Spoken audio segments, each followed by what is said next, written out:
Welcome to the Factoring Trinomials lesson. In this lesson, we're going to cover all three types of trinomials. So that's what I call easy trinomial, difficult trinomial, and perfect trinomial square. And once again, not necessary to be able to identify them by type, but I do teach them by type. So here we go. So again, review from Foundations and Pre-Calculus 10. So when we have what I call an easy trinomial, there you can now see it on the whole screen. This is where our numerical coefficient of our quadratic term, remember quadratic means degree of 2, has a numerical coefficient of 1. So what that means is we need to find two factors of the constant, right? So that's C, that have a sum of, or that add up to B. And so when I teach this in Foundations and Pre-Calculus 10, I kind of say to students at first, okay, you know what, you might want to just set that up. These are guaranteed, well, okay, here anyway, guaranteed to be factorable. So what we need is we need two factors of 6 that add up to 5. Okay, there's 4 factors of 6. 6 plus 1 isn't going to work. So of course it's 3 plus 2. Once you know that, right, x plus 2, x plus 3. Doesn't matter if you write x plus 3 first, because remember when we're multiplying them, x times x is x squared, x times 3 is 3x, plus 2x is 5x, and 2 times 3 is 6. So the factoring is breaking down a polynomial into a product of its prime factors, which is exactly what we're doing.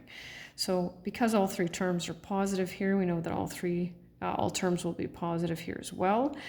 When it's plus minus plus, in order to get a positive product and a negative sum, we're going to need two negative numbers. So I kind of start with what I know, and sometimes, you know, you get tripped up on it, and other times you figure it out right away. Here we're dealing with 5 and 4, and of course, no GCFs in any of those.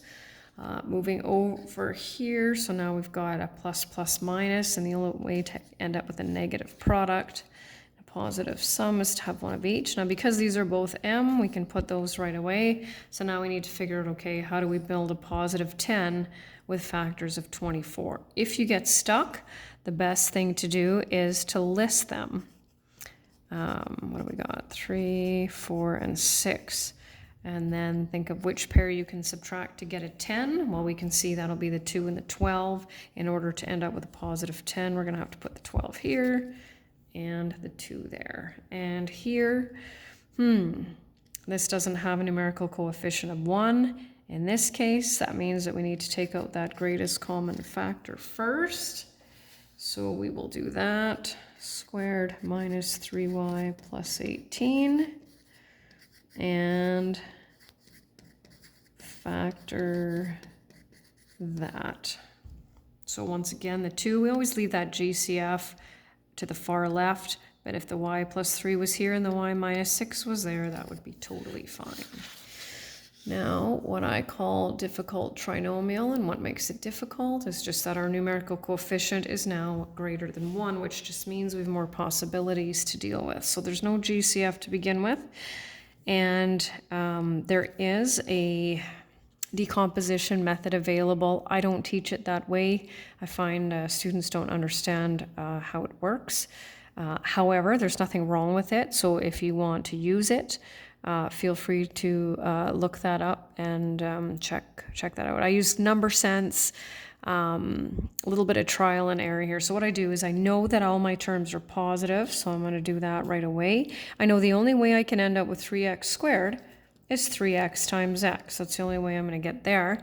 Now I got to play around with it a little bit. And when I teach it, I always say to students, if there's no greatest common factor in the original question, you cannot create one inside these sets of brackets. Now, we won't have to worry about that for this one, but we may for one of these other ones.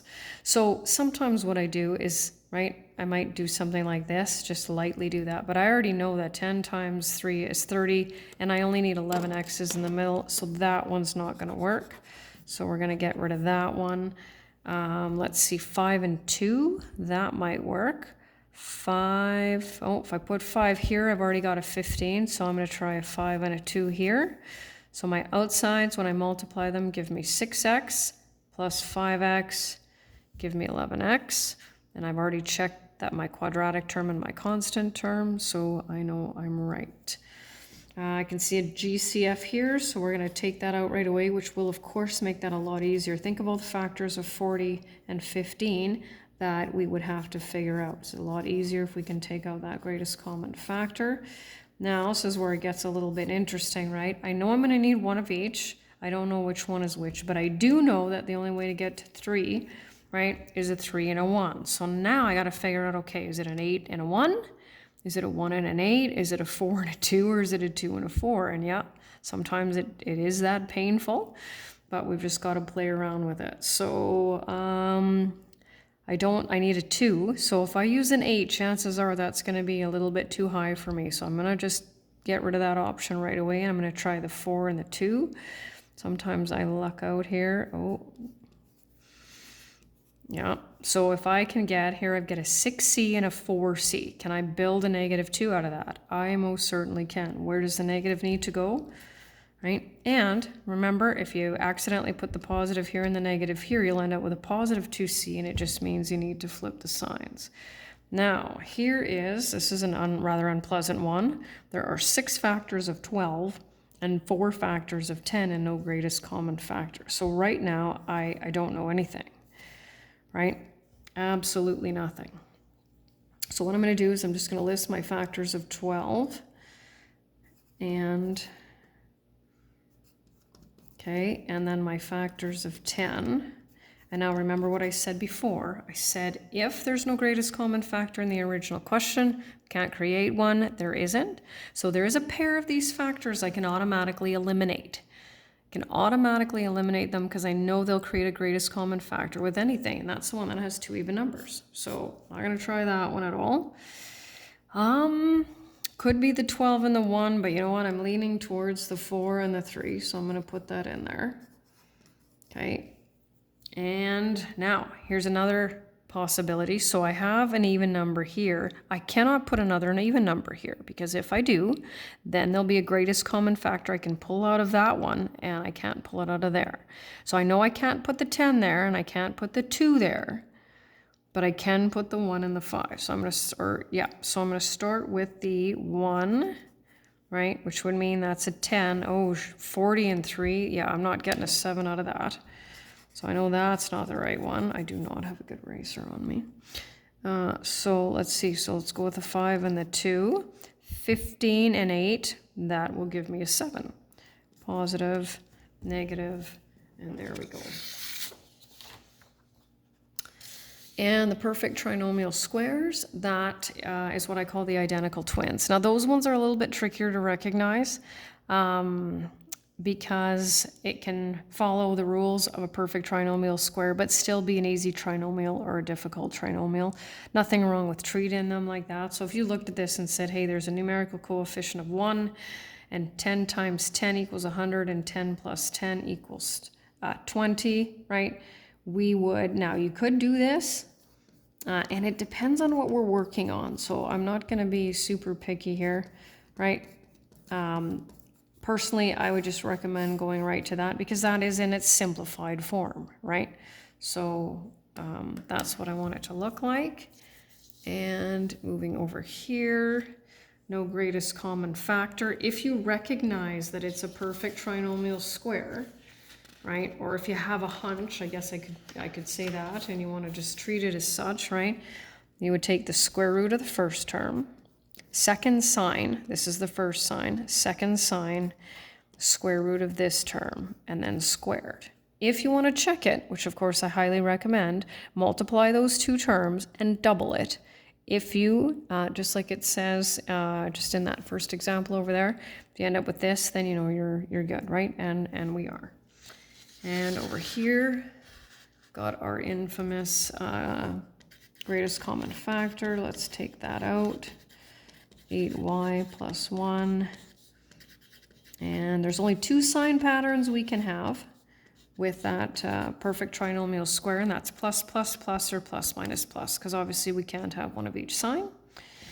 And there we go.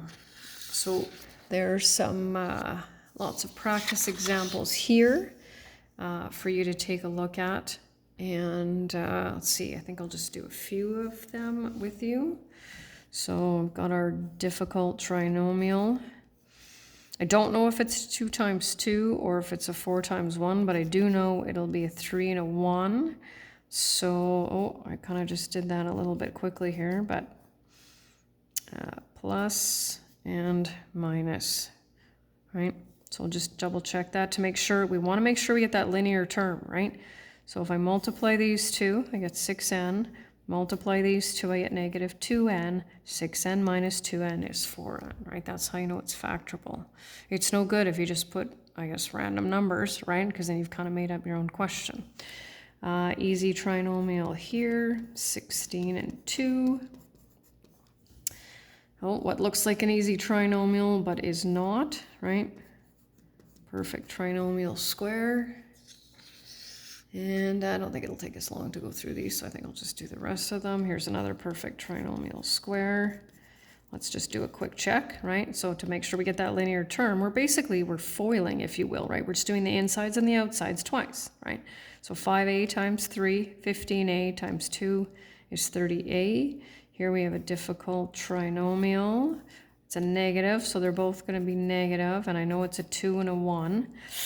It's not going to be a 6 there because that'll create a JCF, and it's not going to be a 2 there either. So let's see, it's either going to be 3 and 2, 3 and, so if I put the 3 and the 2, that gives me negative 4, negative 3. That's not going to give me that. So then it's going to have to be this one and this one. Negative 12 minus 1, I'm good to go. Minus 8 plus 3, another easy trinomial, and the last column here, m plus 6, m minus 3. It's another easy trinomial. I feel like we may have already done that one. Perfect trinomial square, right? Multiply the roots. When I say roots, that's what happened when we took the square root, right? 2x times 1, 2x times 2, double it. 4x, and the last difficult trinomial, which isn't that difficult because we've got only one way to get there, all positive, and 4 and 1. And that's the end.